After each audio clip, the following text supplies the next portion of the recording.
आज के आमी रान्ना करब এই সরু লিকলিকে ডাঁটা সজনের ডাঁটা।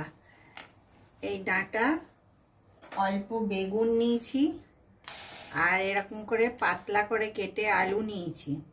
এটা চচ্চড়ি বানাবো। এটা খাওয়া খুব উপকারী হামপক্সে।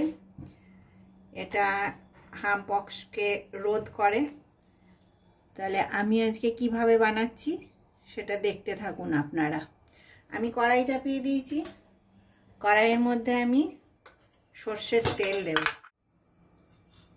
সর্ষের তেলটা দিয়ে দিলাম। অল্প কালো জিরে ফোড়ন দেব।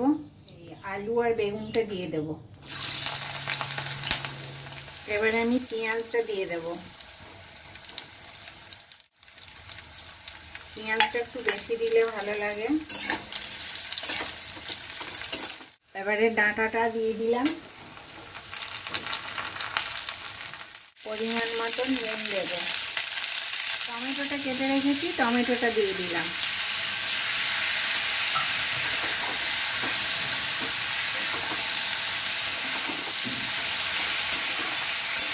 টমেটোটা আগে থেকেই দিলাম, কেননা এগুলো সরু ডাঁটা তো তাড়াতাড়ি সেদ্ধ হয়ে যাবে, সেই জন্য। হলুদ দেব পরিমাণ মতন। অল্প কাঁচা লঙ্কা বাটা দেব।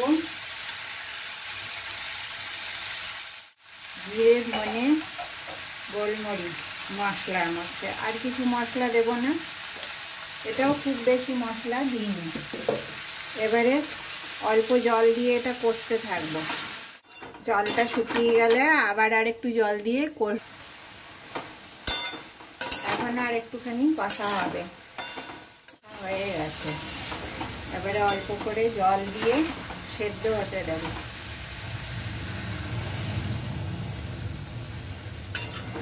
এই জলেই সেদ্ধ হয়ে যাবে। এটা তো খাওয়া উপকারী আর এটা খেতেও খুব সুন্দর লাগে। আপনারাও একবার বানিয়ে খেয়ে দেখবেন আর আমাকে কমেন্টে জানাবেন। এবারে এটা ঢাকা দিলাম। এবারে তরকারিটা একটু খুলে দেখব।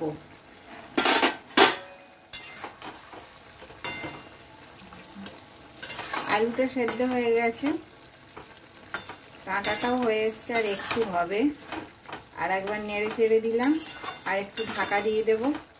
এবারে আমার সরু সরু সজনের ডাঁটার চচ্চড়ি বানানো হয়ে গেছে। এখন আমি এটা নামাবো।